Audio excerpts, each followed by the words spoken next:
for example, men like Justin Martyr, who might seem to be subordinationist in their Trinitarian doctrine.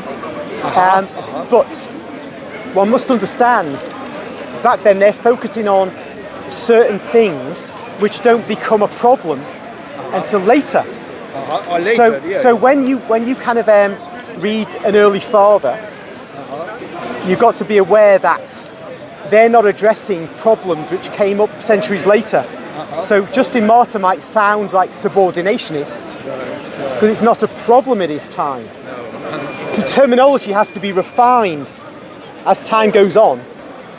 And you get to the ultimate precision, I suppose, at the Fourth Lateran Council in 1215 AD. Leon comes in.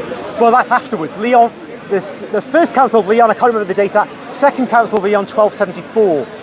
But Fourth Lateran is 1215. So, but of course it's all pretty much there long before then.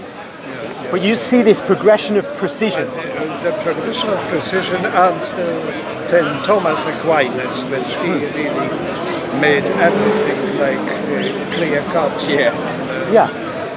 His great brain. Made a system of it. Yes. Any book when you get from it is so clear and distinct. And in fact, Benedict was he late 4th, early 5th century? 5th century. Okay, because in terms of Pelagianism, Pelagian was a British monk, so he caused the trouble. So we had Second Council of Orange, I think 597 AD, which dealt with Pelagianism, condemned Pelagianism. And so, but that's after Benedict. I think. So so it'd be more clear after the Second Council of Orange what you can say and what you can't say. But it doesn't criticise somebody so much before the Second Council of Orange because things are much more fluid. It's like the dogma of the Immaculate Conception. You can. Thomas Aquinas didn't know that there was such a thing as Immaculate Conception. So and he wouldn't be the only one. So it's acceptable to have these views until the church is clear about it. And this is why sometimes I hear arguments for certain things. Oh well, none of the early church fathers talk about this and that and the other.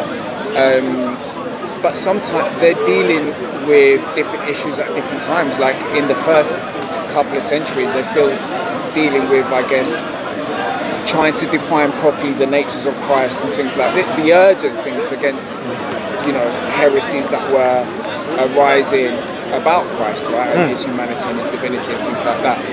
So those are the most pressing issues. So those are going to be the things that they're talking about, right?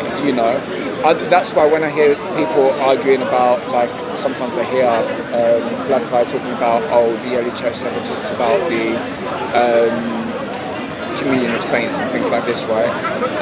Even though I think obviously that's very biblical, and so forth. But he'll say something like that. But for me, that almost shows that the reason why they're not necessarily talking about it is because no one's actually arguing against it, right? It's a biblical thing. No one's arguing against it, so the church doesn't really have to talk about it. It's only when you get maybe people arguing against something that the church then sits down and gives the defining teaching about it and stuff like that. Maybe am I on the right lines? That's very true. In fact, one of his videos where he talked about the communion of the saints, I did a commentary video on it, showing quotes. I watched some from Prayers for the Dead, things like that. Yeah. Very, very early. Prayers for the Dead. Yeah, exactly. Very early. And that's right. If you're praying to the dead, not prayers for the prayers to the dead. Yeah. So if you're praying to the dead, that's communion of saints. Yeah, exactly. Yeah. And he it said, was already a Jewish practice, and even yes, even if people don't take, for example, Protestants don't think the book of Maccabees should be in the Bible, even if you don't take it as divinely inspired, for example, it's not in the Bible, still a historical document. Exactly, yes. So it's like, okay, that's fine, but this is what the Jews believed at the time, so. No, their religion is a mess. I don't know how one can hold it in all seriousness. And when I see all that shouting going on over there with Bloodfire and Amy, is it? Bob, and Well, that's I find it a bit annoying. one reason I wouldn't want to be over there. It's kind of like, to watch, it can be visually interesting, but it doesn't mean anything to me really, that this argy-bargy. It's got to be like, just reasoned arguments, and that's it. But yeah, I watch some of your recent. I watch your stuff sometimes anyway. But I watch the stuff with Jay Dyer and John and stuff like that. Well, I've not spent enough time on Eastern Orthodoxy. I should spend some more, because I think it's another false religion.